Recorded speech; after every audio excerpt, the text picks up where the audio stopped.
about making money in stocks. They think about buying when the price is low and then selling when the price is high.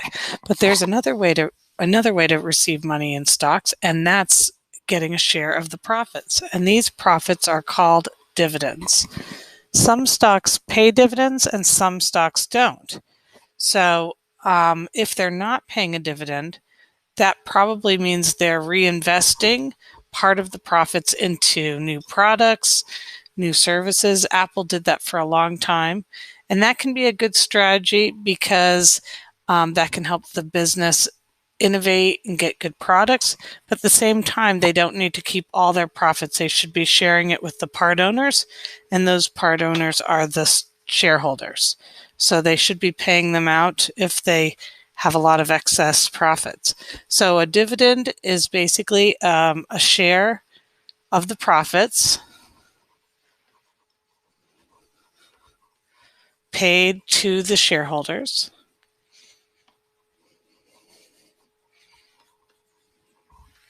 And your dividend income is basically the money received because you owned that stock.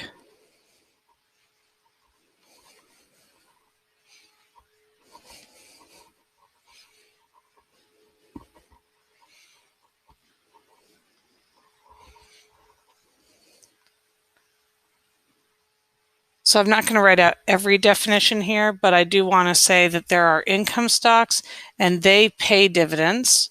Not all stocks pay dividends. For example, Amazon does not. Apple does. So e.g., for example, Apple. Another one that pays a dividend, Ford. Although they are talking about suspending that dividend because they're having trouble here in the end of 1920. Okay, then you could have a growth stock.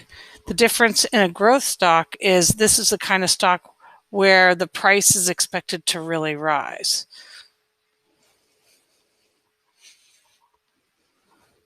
So this is the kind of stock that you're planning to is expected to rise.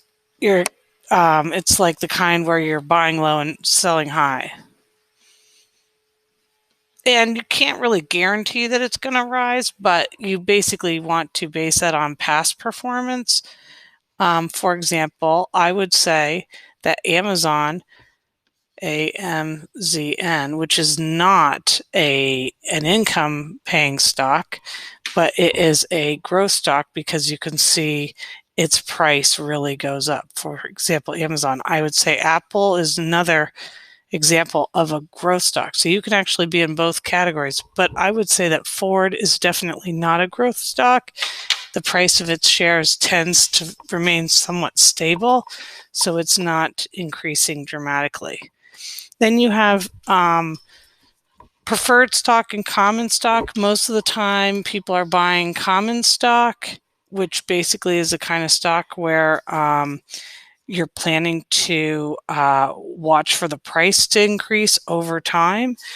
The big difference between these two is that common stock has voting rights, but preferred stock is the first to get paid dividends.